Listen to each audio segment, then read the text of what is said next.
I wanted to get a couple of ideas out.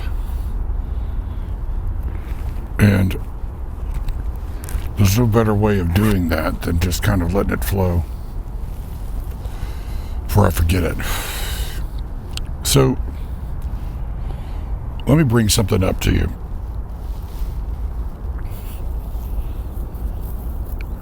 Your constructs here in this world are about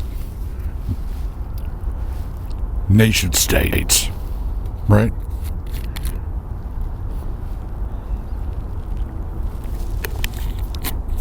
Governments,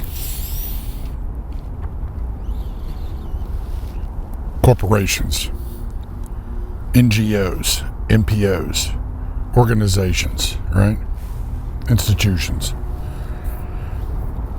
Where a lot of you get things wrong and how you're viewing things oftentimes is that you view things in too oversimplistic a way. Let me put it to you like this.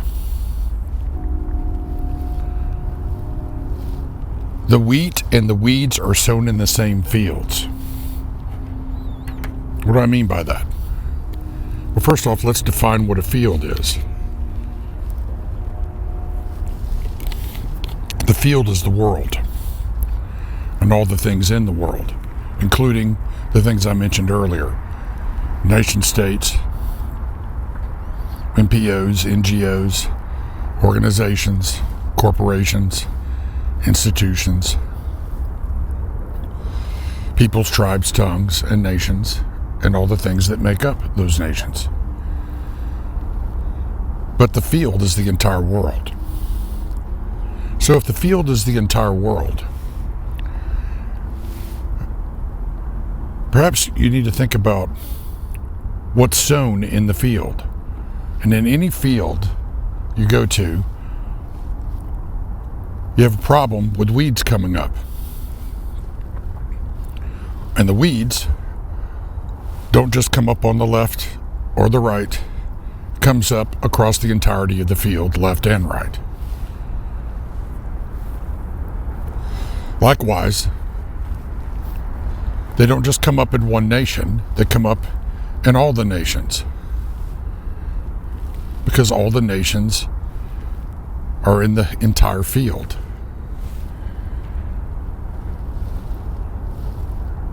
Now, what I mean by that is when you sow seed, you're either sowing good seed or bad seed. And if you're sowing good seed, that will germinate and grow into good things and to bear fruit.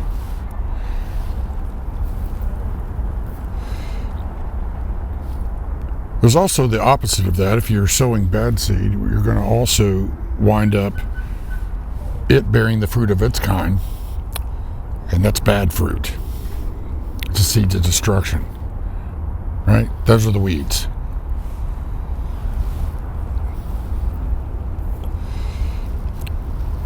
Anybody can sow both good and bad at any time. But people themselves are, in a sense, seed.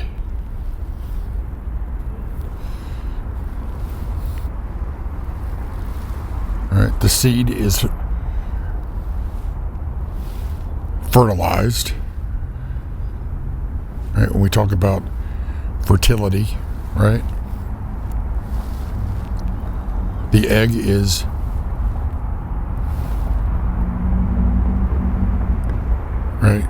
just an egg until it's activated, it's fertilized.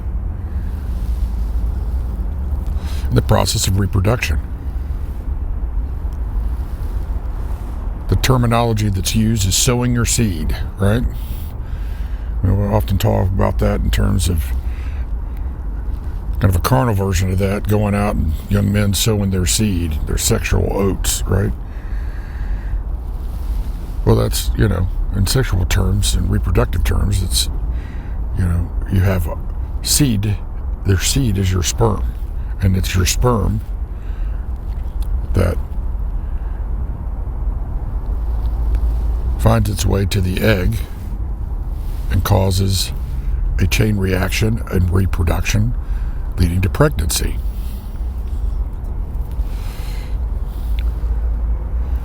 And then the pregnancy is carried on to a point where the woman goes into labor pains, birth pains, and eventually gives birth.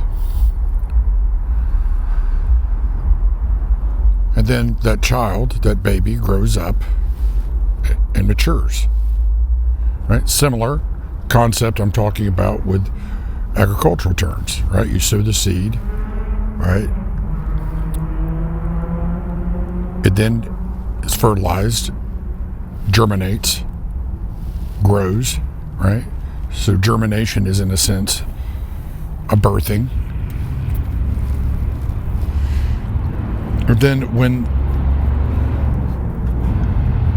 that kind of seed that germinates goes through its stages, it matures.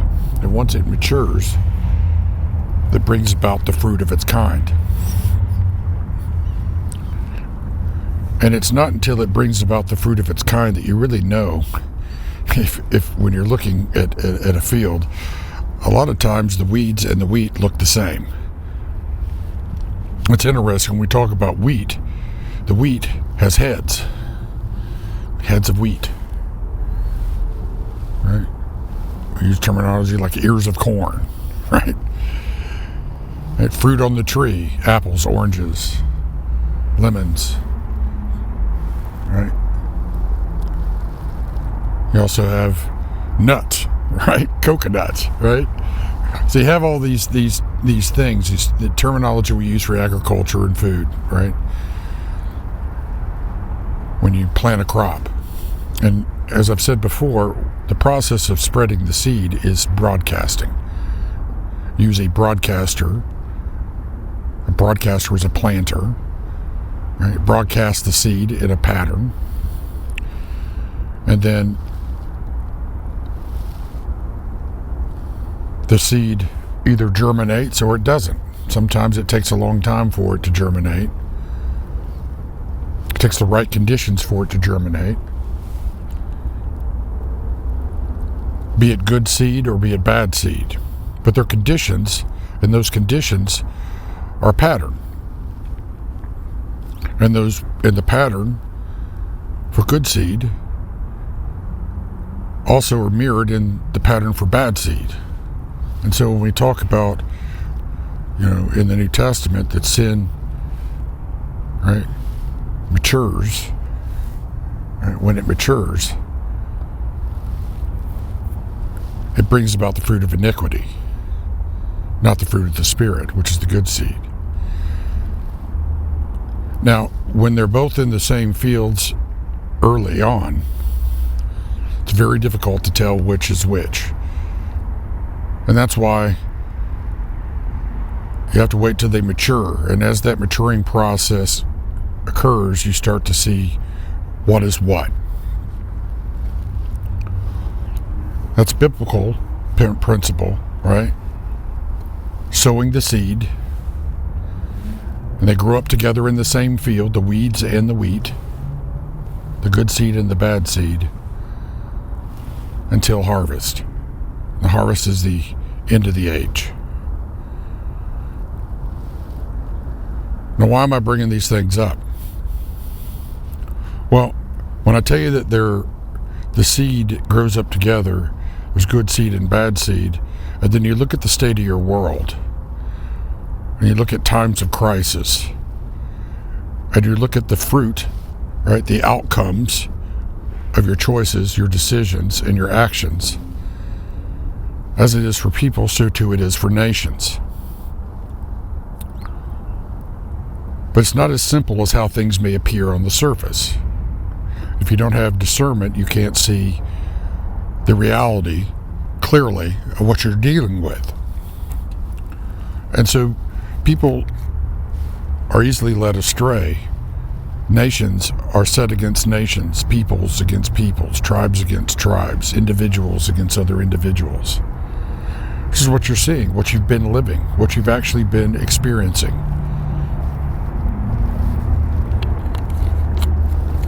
And so it's easy to say, well, it's all one nation against another nation or one group against another group. That's oversimplification. See, this is how your history has worked since the beginning, right? The two seeds at war against one another and people being deceived,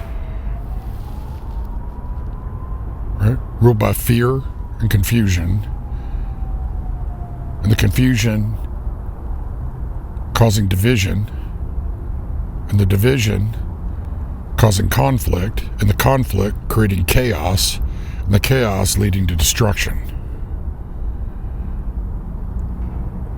That's the fruit of iniquity. That's the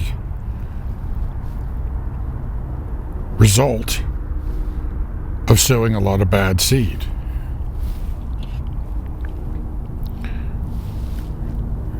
Now, nations can do this at large, and when there's more bad seed than there's good seed, there's also all those things that occur. But it's not even as simple as that, because in all nations there's good seed and the bad seed is always trying to manipulate, right? Take all the resources to themselves, control, rule with fear, deception, rule with confusion, right? Lies, machinations, intrigues. And so what the nations do is the same thing people do. They point out one another, right? So you've got everybody's pointing out one another's insufficiencies, the things that they do or they think they do that are bad or they don't agree with or whatever, right? That creates the division, it creates hostility, and then the fear and the confusion leads them to make even worse decisions and try to gain power, control over others, and that amplifies the chaos from the confusion. It amplifies the destruction from the conflict. So it's easy to go and say, okay, well, this nation is all good and this nation's all bad, or this group of people is all good and this group of people is all bad. It's not that simple. People are people. There's good seed and there's bad seed in peoples, tribes, tongues, and nations. Just like they're good and bad in every sector of your economy.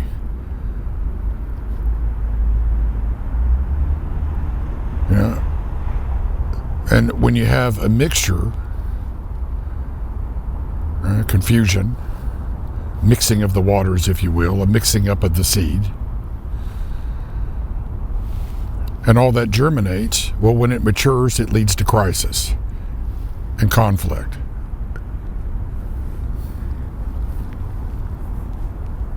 And so you have the good seed and the bad seed fighting with one another, and then the bad seed and fighting with one another, and the good seed fighting with one another. Everybody begins fighting with one another, and they don't realize they're all being proxies, right, against their own best interests on one side or the other. But considering the field being the world, and both are sown in it together, you can see where all this goes when the Bible talks about that the wheat will be gathered together and the weeds will be bundled up, right, just like dead branches to be burned in the fire. And the good seed, right, the good offspring, right, put in the storehouse. So all of these things, in terms of the use of language, in terms of how you act, how you deal with one another, this is what I'm trying to explain to you, is the reality of how things actually are here in the valley of the shadow of death, also called the valley of the shadow, valley of decision. Because everybody has a decision to make. We're making decisions all the time. But the ultimate decision is who you really are, what you're going to serve. Are you going to serve the way of truth? Right? The way, the truth, the life? Are you going to serve what's going to grow you from the inside out, or are you going to pursue the lie? Right? Basing everything on the outside reality, surface appearances, and your identity only in the flesh, because all those things perish. And nothing good dwells in the flesh. That's what I call the outside in.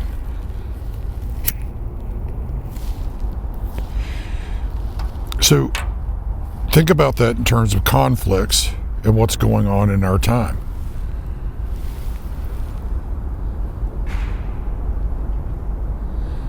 Bellum omnium contra omnes, right? The war of all against all.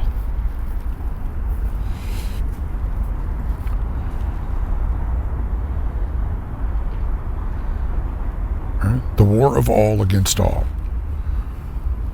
That's what you see happening. There's conflict at every level in society and in between nations and in nations and in organizations, between peoples, tribes, tongues, and nations. What do you think that is? What is that telling you? What is the story that's being taught to you? What is it saying to you? Because everything is telling you a story.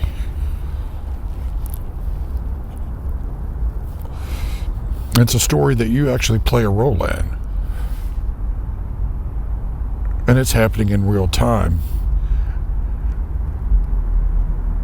And you're in it. You're a part of it. It affects you.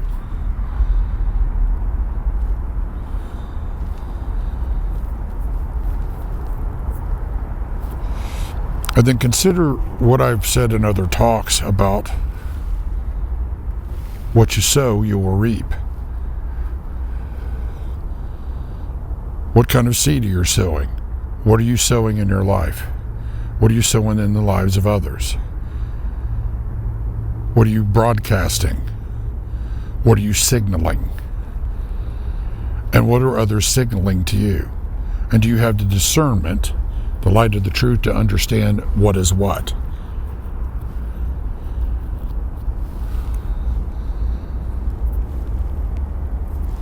Because these are dark times. And when you're in dark times, the only way to make sense of anything, you hear the term sense making all the time, right? Is to have the light of truth within you, exposing what was previously hidden from you in the darkness and the deeds of darkness and evil done in it, both in your own life and around you.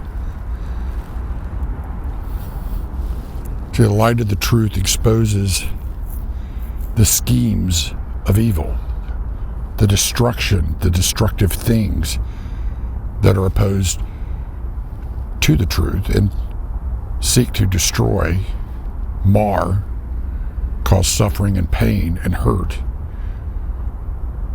to all of humanity, all peoples, tribes, tongues, and nations.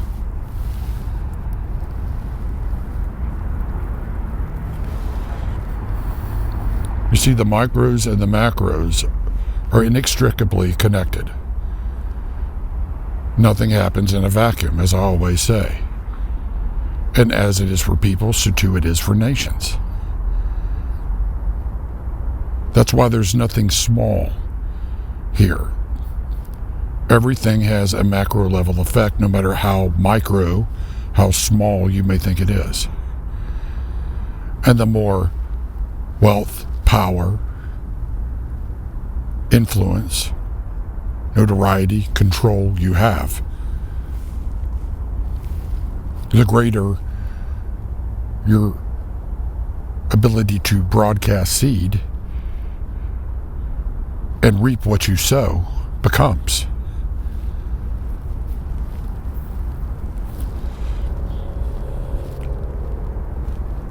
Now, you can apply that just to leaders.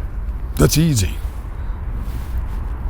But I want you to apply it to yourself, especially in the age of the internet, What do we call people on social media that have great followings? We call them influencers, thought leaders.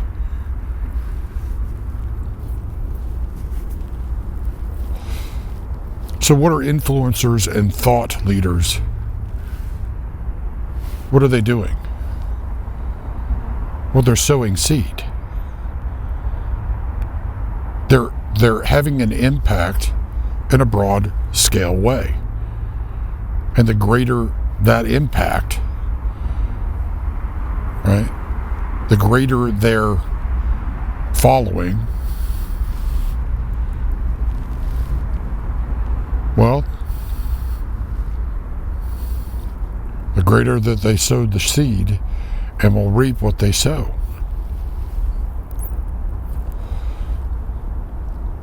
That's the irony of it here. That's the irony of broadcasts, podcasts, what I'm doing right now, right? Internet, what you post, how you interact with others, both online and offline, what you share, what you don't share, what you focus on, what you proliferate and disseminate.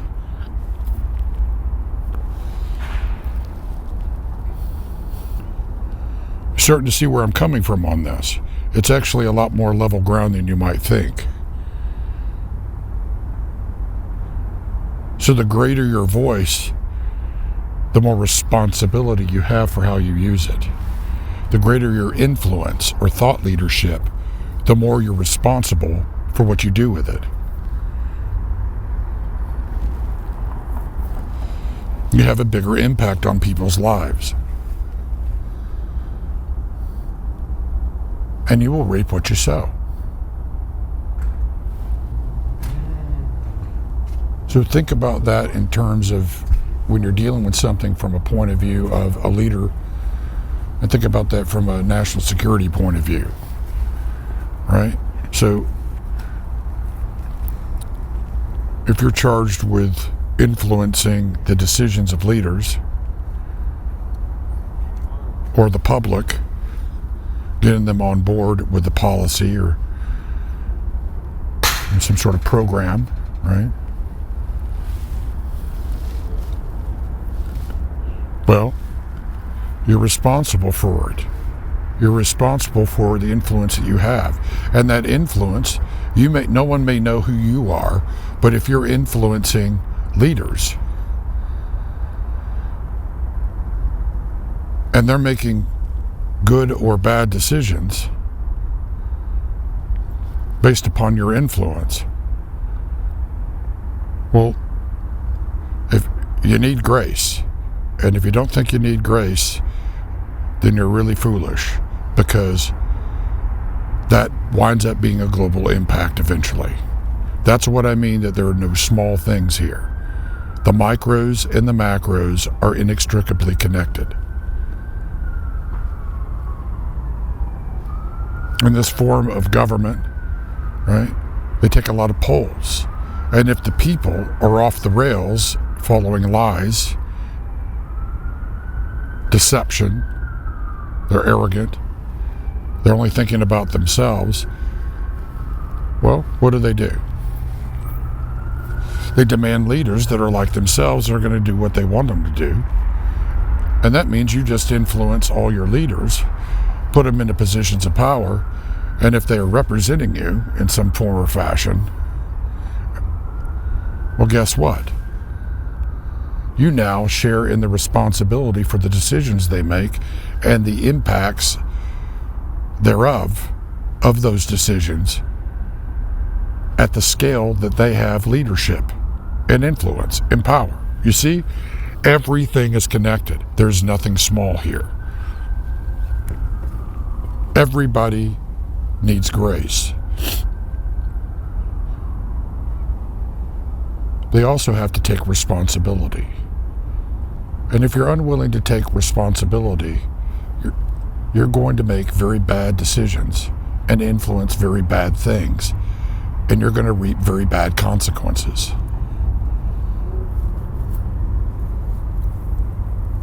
Now think about what I'm telling you.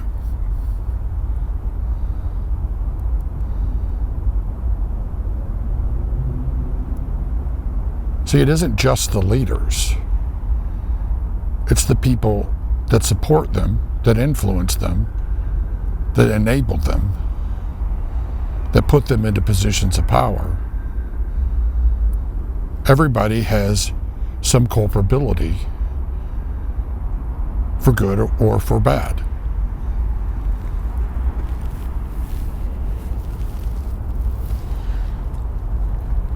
That's what I mean by it's not so simple. It's not as simple as Ukraine good, Russia bad. It's not so easy as you might want to make it. It's not so simple as you would like to have it. And if you're backing something you don't know anything about because everybody else is backing it, but you haven't done your due diligence, well, you're playing a role that may not be to your personal best interest or the best interests of your friends and family, nations, or the totality of the world. Because everything is interconnected. You're in a complex system of systems. Everything creates a cascade effect. And the decisions and the impacts are ripple effects. And all of them have global impacts, regardless of what your station in life is. Regardless of whether you think you have power or not.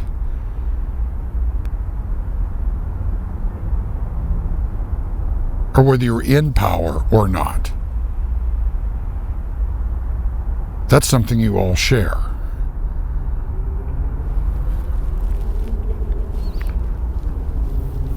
That's why when you look around and you have so many people doing what's right in their own eyes and relying only on their own wisdom and works, apart from the light of the truth of God, the spirit of truth, what kind of world do you think that creates? A very complex one. A world of thorns, thistles, and weeds. And that always brings about crisis, suffering, pain, more fear, confusion, chaos, conflict, and destruction.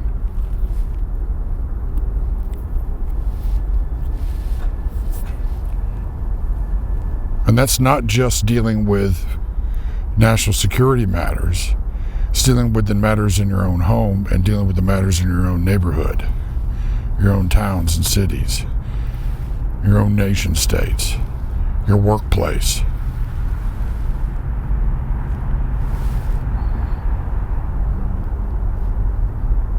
See what I mean?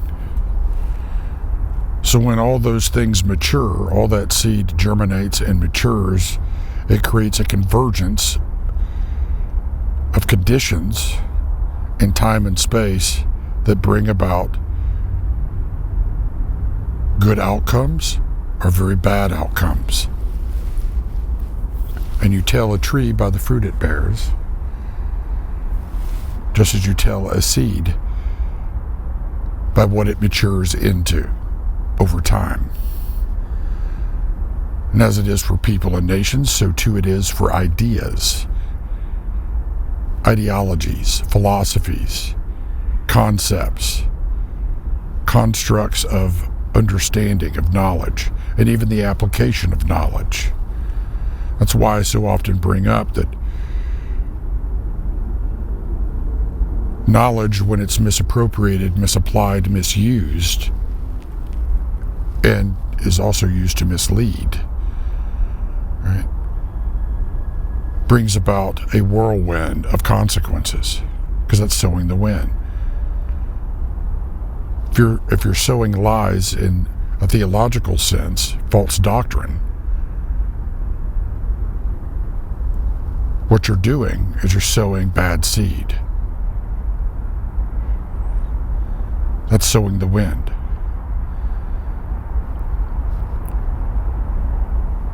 When you don't love your neighbor as you love yourself, you don't treat others as you'd like to be treated, but you demand it from them, you're sowing bad seed.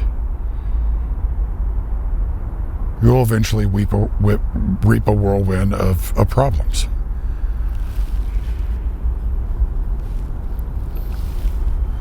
And you can call it good when it's bad all day long and deny the reality of it, but it's not going to stop the coming of your consequences when it matures into the fruit of its kind, having been birthed from the seed of its kind. Whether it's the decisions in your life, how you deal with others, how others deal with you, or all the way up to decision making in your governments, in your organizations, your companies, your institutions, all the way around the 7 spheres of society, which are, by the way, also called the 7 spheres of societal influence.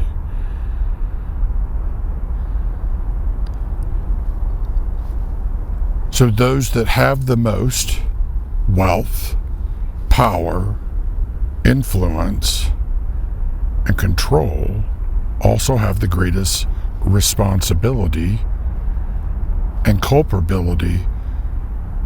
First, the responsibility for how they use it, and the culpability for the outcomes thereof.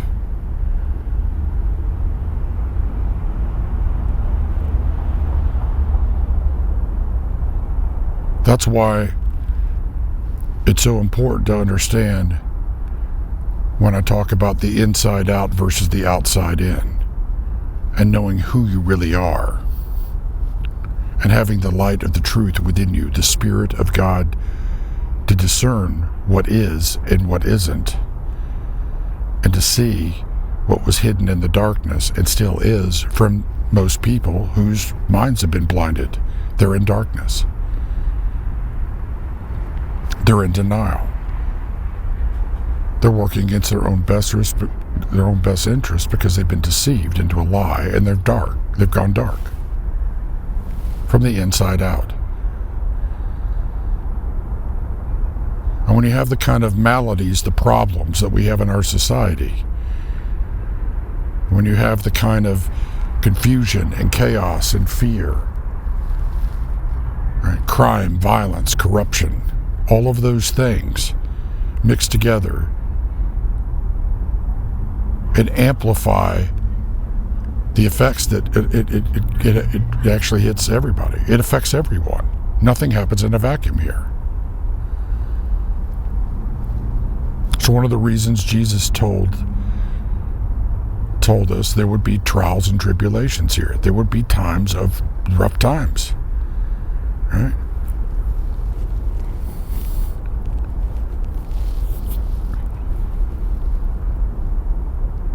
And when you think about it from the point of view of the end of the age, well, it's the culmination, right? The harvest of all that has occurred throughout all of human history. And what is reaped is that which has been sown.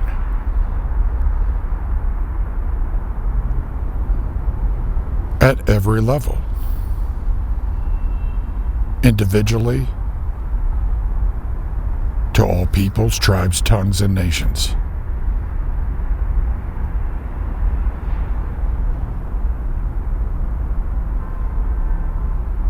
So think about why I'm telling you this, and it should make even more sense now why I always say, as it is for people, so too it is for nations.